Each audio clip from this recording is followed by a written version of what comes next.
नमस्कार. सर्व श्रोत्यांच्या रूपानं आशीर्वाद देणाऱ्या परमेश्वराच्या दिव्य शक्तीला मनापासून नमस्कार. श्रोत्याच्या भूमिकेतून माता भगिनी आणि बंधू जे मला प्रोत्साहन देत आहेत त्याबद्दल मी त्यांचा मनापासून ऋणी आहे. कारण श्री गुरुचरित्राचं चिंतन करावं, विचार करावा असं मनातून खूप वाटायचं. परंतु ह्या आधुनिक व्यवस्थेमधला हा जो विचारमंच उपलब्ध झाला त्याचा थोडासा लाभ घ्यावा आणि आपल्या वडिलांनी आयुष्यभर गुरुचरित्राची सेवा केली तर आपणही गुरुचरित्रावर थोडा विचार करू शकू का असं मनामध्ये खूप चालायचं. कारण गुरुचरित्र ग्रंथ हा जणू काही लहान लेकराला बागुलबुवाची भीती दाखवावी अशा पद्धतीनं समाज मनामध्ये त्याच्याबद्दल एक भीती आहे की अबाबाबाबा गुरुचरित्राचं पारायण करावं लागतं, त्याचं फार सोवळं कडक असते, ते फार कठीण आहे, ते काय आपल्याला जमणार नाही असं म्हणून गुरुचरित्र विचार करणाऱ्यांच्या विषयातून, विचार करणाऱ्यांच्या इच्छेतून बराच दूर गेला आणि पारायण करणे एवढ्या उपासनेच्या पातळीवर तो लोकप्रिय झाला. ते पारायण करतानासुद्धा गुरुचरित्र ग्रंथानं काय सांगितलं आहे याच्यापेक्षा स्नान किती वाजता करावं, सोहळ्यामध्ये किती वेळ राहावं, कसं सोहळं पाळावं याच्याबद्दलचीच त्या पारायण करणाऱ्याच्या मनामध्ये जी भीती आहे. अर्थात उत्तम कार्य करण्यासाठी त्या उत्तम कार्याची बंधनं काटेकोरपणे पाळणं हे केव्हाही श्रेष्ठ आहे. म्हणून त्या श्रेष्ठतेला वंदन करून ज्यांना गुरुचरित्र भीतीपोटी ज्यांच्या जवळच आलं नाही अशांना गुरुचरित्र आपलं वाटावं, आपलंसं वाटावं, आपल्यालाही लाभ देणारे अनेक मुद्दे गुरुचरित्रामध्ये आपल्याला सापडू शकतात अशी विचार करणाऱ्या नव्या पिढीच्या मनामध्ये भावना निर्माण व्हावी आणि हळूहळू त्यांनी गुरुचरित्राच्या वाचनाला, पारायणाला, विचार करण्याला प्रारंभ करावा. मग जसं जसं करीत जाल तसं तो ग्रंथच आपल्याला त्याचे काटेकोर नियम पाळण्याची प्रेरणा देत राहतो आणि होत ते प्रभूला जसं अपेक्षित आहे तसं होतं. परंतु पारायण करत असताना, वाचन करीत असताना त्याच्यातला जो भाव कल्लोळ आहे, त्याच्यातली जी विचाराची दिशा आहे आणि त्याचा जो आपल्याला होणारा लाभ आहे या अनुषंगानं नव्या पिढीनं विचार करावा एवढी मात्र मनातून खूप इच्छा आहे. आणि त्या इच्छेला अनुसरून शक्य होईल तितकं, अर्थात या विषयावर अधिकारी असणाऱ्या महान उपासकांचं चिंतन आम्हालाही ऐकायला मिळावं, आमच्या पिढीला ऐकायला मिळावं अशी मनातून इच्छा आहे. परमेश्वर कृपा करील तेव्हा ते ऐकायलाही मिळेल. परंतु राजहंसाचे चालणे जगिया झाले शहाणे, मग इतर काय चालणे चालोची नये या अत्यंत विनम्र भूमिकेतून हा प्रयास आहे आणि प्रवास आहे. आपण तो गोड करून घेत असतानाच त्या अनुषंगानं आपल्या मनामध्ये काही विचार आले तर त्याच्या संदर्भातही आपण एकमेकांशी संवाद साधायला हरकत नाही. किंवा काही सूचना असल्या, काही सल्ला असला तर तोसुद्धा माझ्यासाठी अत्यंत मूल्यवान आहे.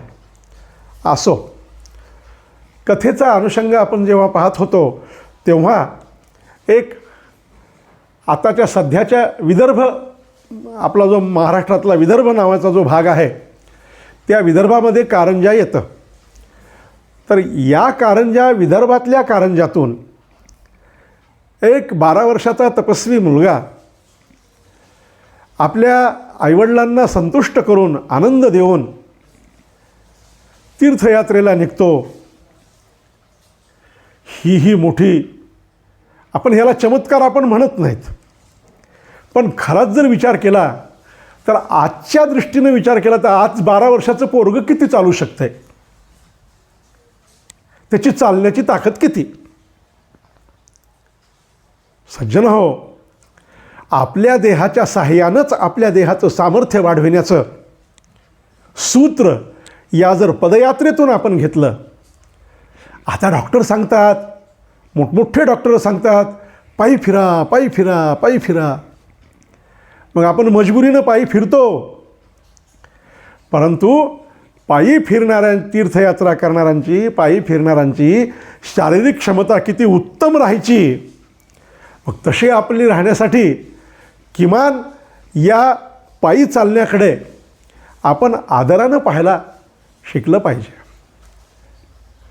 या पदयात्रेतून साधुसंतांना जे समाज दिसला, जे जग दिसलं, जे व्यक्तिचे अंतरंग जाणवले आणि त्याच्यातून कळवळ्याची जातीनं त्यांनी जे उपदेशामृत जगाला दिलं ते त्यांच्या पदयात्रेचं फलित आहे.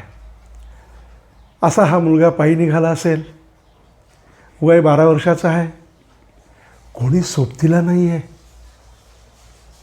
काही वडीलधारे माणसं संरक्षक म्हणून नाही आहेत.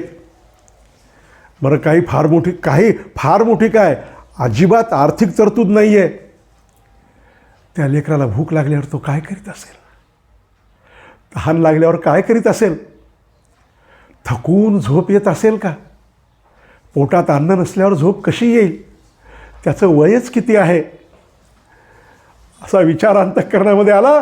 म्हणजे साधुसंतांनी आपल्या कल्याणासाठी, समाजाच्या कल्याणासाठी आपला देह कसा झिजविला यानं हृदय सद्गदित होतं. वास्तविक असं जर केलं नसतं तर त्या नरहरीला कोणी बळजबरी केली असती का. पण नाही, बुडते हे जन देखवेना डोळा, येतो कळवळा म्हणून या अवघाची संसार सुखाचा करण्यासाठी संतांनी जे सहन केलं, ती त्यांची सहनशक्ती आपल्याला बाध्य करते. त्यांच्याबद्दल वंदनीय भाव जागृत करण्यासाठी दर कोस दर मुक्काम हा मुलगा चालत असेल. समाजाच्या लक्षात येत असेल, कोणी त्यांना अन्न देत असेल, कोणी पाणी देत असेल, काय तरतूद करीत असेल इतिहासाला माहीत नाही. पण हा 12 वर्षाचा मुलगा संकल्प करतो बद्रीनाथला जायचा आणि काशी विश्वनाथला जाऊन पोचल्यानंतर या त्या महादेवाच्या, आशुतोषाच्या, विश्वनाथाच्या त्या नगरीमध्ये ह्या 12-13 वर्षाच्या कोवळ्या मुलाचं मन रमलं. त्यांनी तिथं सगळं पाहत होते, उपासक पाहत होते, तपस्वी पाहत होते, साधक पाहत होते. पाहत पाहत चालत असताना ते स्वतः तपश्चर्या करायला लागले, योग साधना करायला लागले. 12-13 वर्षाच्या कोवळ्या मुलाच्या चेहऱ्यावरचं तेज पाहून वयोवृद्ध साधकसुद्धा मनोमन विनम्र होत होते. या विनम्रतेतून त्या बालक नरहरीच्या जीवनाच्या त्या दिनचर्येतून तिथला तपस्वी समाज अत्यंत प्रभावित झाला आणि त्यांच्यापैकी एक अत्यंत वयोवृद्ध एक संन्यासी होते. त्यांचं नाव कृष्ण सरस्वती. ब्रह्मज्ञानी होते, तपस्वी होते, महामुनी होते. त्यांच्या डोळ्यामध्ये समाजासाठी करुणा, प्रेम आणि दया ओतप्रोत असायचे. त्यांनी काशीतल्या सगळ्या तपस्वी मंडळींना एकदा एकत्रित बोलावलं आणि सांगितलं की हे सज्जन हो, हा जो तुम्हाला छोटा बालक दिसत आहे, याला छोटा ब्रह्मचारी बालक नका समजू.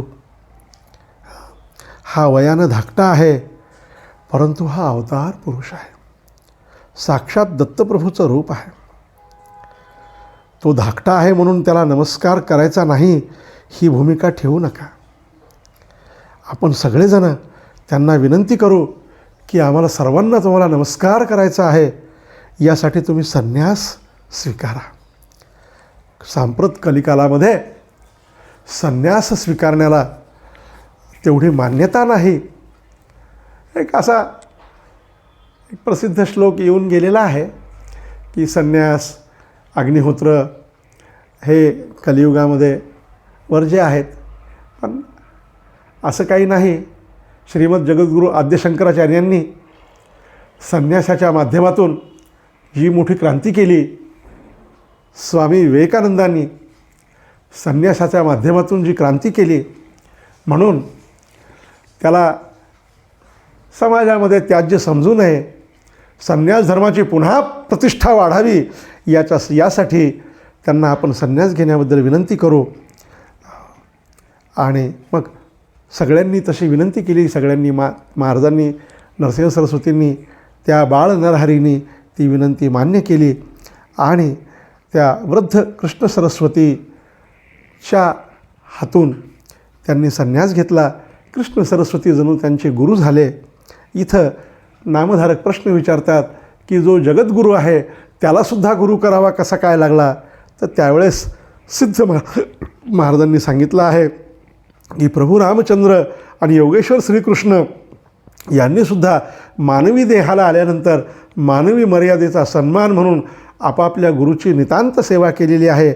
अशा पद्धतीनं ही सेवा करण्यासाठी त्यांनी तो गुरु संन्यास त्यांच्यापासून घेतलेला आहे. आणि मग त्यावेळेस विनंती केली नामधारकानं की मला गुरुपीठाची मूळ परंपरा सांगा. तर त्यांनी ती सांगितली आहे. गुरुचरित्रामध्ये तिचा उल्लेख आलेला आहे. आपण तोही पाहू की म्हणे आदिपीठ शंकर गुरु, सदाशिव आशुतोष हा आदिगुरु, आदिगुरु शंकरगुरु, आद्यपीठ शंकरगुरु, तदनंतर विष्णुगुरु, त्यानंतर चतुर्वक्त्र गुरु हे मूळपीठ अवधारी, तदनंतर वसिष्ठ, शक्ती, पराशर, व्यास, शुक, गौडपादाचार्य, गोविंदाचार्य, शंकराचार्य, विश्वरूपाचार्य, ज्ञानबोधीगिरी, त्यांचे सिंहगिरी, त्यांचे ईश्वरतीर्थ, त्यांचे नरसिंहतीर्थ, त्यांचे विद्यातीर्थ, त्यांचे पुढे शिवतीर्थ, त्यांचे शिष्य भारतीतीर्थ. ही गुरुची शिष्य जणू संतती आहे. अशा पद्धतीनं हा गुरुशिष्याचा विस्तार झाला. तिथून पुढे विद्यारण्य, विद्यारण्यानंतर विद्यातीर्थ, त्यांच्यानंतर मळयानंद, त्यांच्यानंतर देवतीर्थ सरस्वती, तेथून सरस्वती यादवेंद्र आणि यादवेंद्र मुनीचा शिष्य कृष्ण सरस्वती. आणि या कृष्ण सरस्वतींनी या बाळ नरहरीला संन्यास दीक्षा देऊन त्यांना नरसिंह सरस्वती या नामाभिधानापर्यंत आणलं. आणि अशा रीतीनं हे दत्तप्रभू गुरुरूपानं संन्यास दीक्षा घेऊन नरसिंह सरस्वती रूपानं कार्याला लागले. वाराणसी भुवनी सर्वांबरोबर त्यांनी सर्व साधकांबरोबर चर्चा केली. तिथं खूप त्यांचे शिष्य खूप झाले. सगळ्यांना घेऊन मग ते बद्रीनाथला गेले. मागलच्या भागामध्ये मी सांगताना ते बद्रीनाथला गेले आणि नंतर काशीला आले असा अनावधानानं मी बोलून गेलो. परंतु बद्रीनाथाला जायचं ठरवून आधी ते काशीला आले आणि काशीहून अनेक शिष्यासहित बद्रीनाथला गेले. भूमी प्रदक्षिणा करायला लागले. पायी फिरत होते. आज आपल्याला वाहनानं बद्रीनाथ केदारनाथचा प्रवास करताना किती कठीण जाणवते. आणि त्या काळामध्ये साधारणत यांचा काळ 14व्या-15व्या शतकाचा जर धरला तर त्या काळामध्ये अत्यंत प्रतिकूल परिस्थितीमध्ये यांनी हा जो प्रवास केला. मग तिथून ते खाली आले, गंगासागरला गेले. गंगासागराहून प्रयागला आले. प्रयागला माधव नावाचे एक साधक होते. त्यांना संन्यास दीक्षा दिली. त्यांचं नाव माधव सरस्वती असं ठेवलं. आणि असं अनेक शिष्यांना सोबत घेऊन प्रभू हे चालत होते. ईश्वरनिष्ठांची मांदियाळी, चांगल्या माणसांचं संघटन करणं हे संतांचं काम आहे. हे संतांचं काम ते करीत फिरत राहिले. फिरता फिरता आता इथं आपण 12वा अध्याय संपून 13व्या अध्यायाला प्रारंभ करीत आहोत. हेही चलता चलता आपल्या लक्षात असावं. तर हे सरस्वती, नरसिंह सरस्वतीच्या बाळवयातला हा सगळा प्रवास ज्या हृदयस्पर्शी पद्धतीनं सिद्ध नामधारकांना सांगत होते ते ऐकून नामधारकाचं मन अत्यंत भारावून गेलं. त्यानं आपल्या गुरु महाराजांचा जय जयकार केला आणि त्यांचं असं वर्णन केलं की हे प्रभो, तुम्ही या संसारामध्ये माझ्यासाठी तारक आहात. तुम्ही जी चरित्र सांगत आहात ती केवळ कथा नसून ती माझ्यासाठी अमृत आहे. मात्र याचं वैशिष्ट्य असं आहे की जितकं जितकं मी प्राशन करील तितकी तितकी माझी तहान वाढत आहे. ज्याप्रमाणे गुरुचरित्र अमृत आहे त्याप्रमाणे गुरुचरित्र कामधेनू आहे. एखाद्याला स्वप्नामध्ये सुद्धा ताक पाहायला मिळणार नाही, अशाला जर दुधाची बरणी दिली तर कसा आनंद होतो तसा मला आनंद होत आहे. मी अत्यंत स्वल्पज्ञानी अज्ञानी, परंतु आपण माझ्या अज्ञानाचा तिमिर नष्ट करणारे ज्योतिस्वरूप प्रकाश स्वरूप सूर्य आहात. माझ्या गुरुचं जणू निजस्वरूप आहात. तुमच्या उपकाराला तुमचे उपकार मी कधी फेडू शकणार नाही. कल्पवृक्षानं जर काही उपकार केले तर ते कुठं फेडावेत? तुझ्या उपकाराला मी जन्मोजन्मी उतराई होऊ शकणार नाही.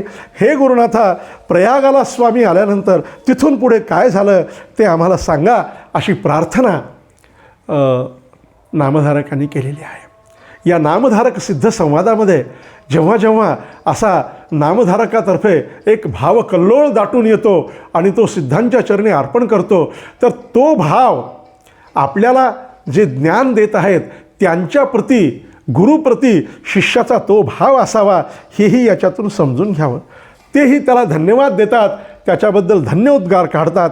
आणि पुढे म्हणले, अनेक सज्जनांना एकत्रित करीत हा बालक असलेले, परंतु आता नरसिंह सरस्वती नावानं ज्यांचा सगळीकडे जे प्रख्यात होत आहेत, असे स्वामी अनेक शिष्यांना घेऊन तीर्थयात्रा करायला लागले. खूप शिष्य होते, पण त्यांच्यातले 7 प्रमुख शिष्यांची नावं इथं 13व्या अध्यायामध्ये सांगितली आहेत बरं का.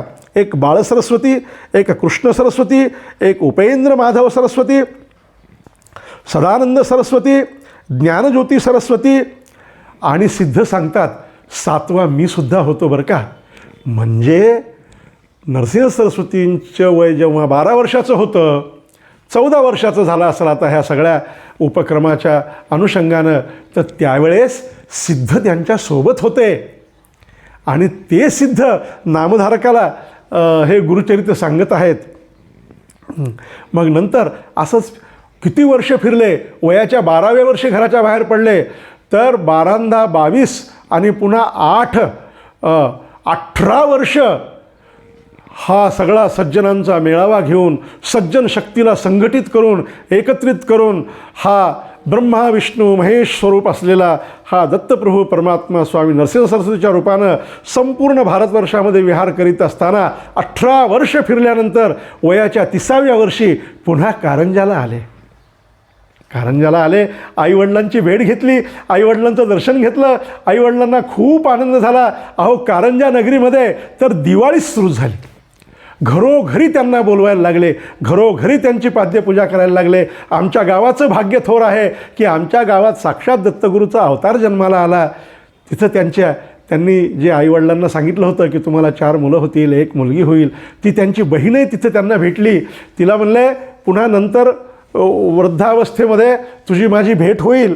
तुझं काही पूर्वार्जित पाप आहे, त्याच्यामुळं तुला काही दुःख सहन करावं लागणार आहे, पण नंतर गाणगापूरला तुझी माझी भेट होईल, तेव्हा मी तुझा आनंद करील. अहो, सगळी घरोघरी पूजा घेत हे त्या कारंजा नगरीमध्ये आनंद करीत प्रभू निघाले.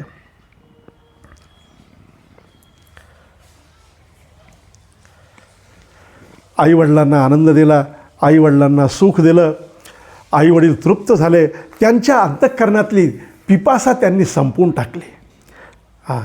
म्हणजे काय पाहिजे हा विषयच त्यांनी संपवून टाकला आणि त्यांना तृप्त केलं. असं फिरत फिरत पुन्हा निघाले. आपल्या कारंजाचा सगळा सत्कार स्वीकारून घेतला. सज्जनांसोबत पुन्हा निघाले.